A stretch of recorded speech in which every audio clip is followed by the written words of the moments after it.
when I go out there and look for possible investment opportunities, right? And now with industrial, it used to be I can look at an industrial warehouse and then the land that it sits on, and then be able to buy it, rezone it, and then we work together and turn it into multifamily apartments. But I think post-COVID, the industrial space have gone up so much in value that it kind of stopped making sense to do that. So where are you seeing opportunities for future development or infill projects in Irvine? So the hot thing right now is townhomes for sale.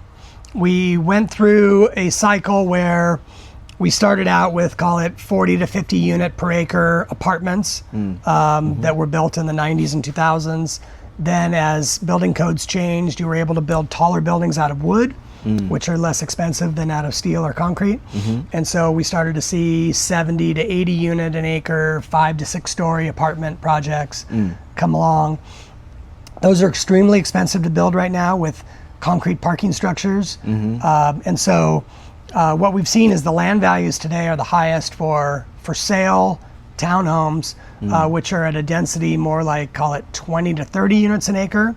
And typically where you'll have like an alley with multiple attached condominiums to it that have their own garage kind of loaded off the alley.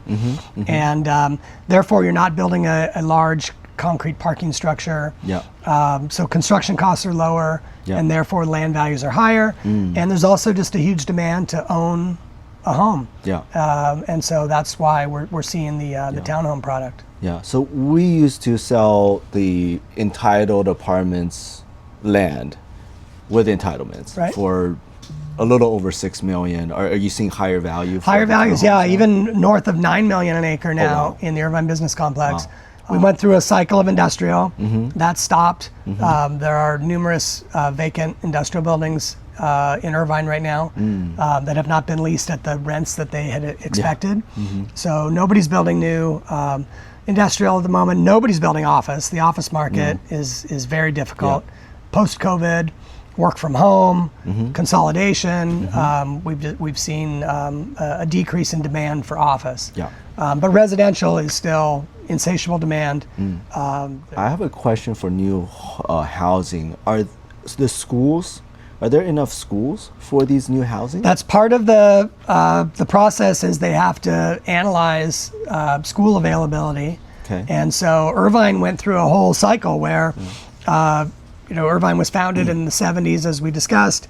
It grew like crazy all the way through the, call it 2010. And so they were opening new high schools, opening new elementary schools. Then certain areas became more mature, and the schools then were closed. We did 2 school entitlements, Alderwood and Vista Verde, where they were kind of infill elementary schools that were surplus because the neighborhood around it had matured, where there were no kids anymore. And so IUSD, for example, and Newport Mesa went the opposite way, and now I think it's cycling back with new development and more higher densities. Now they're needing to do more schools. Gotcha. So that is part of the analysis, is school availability.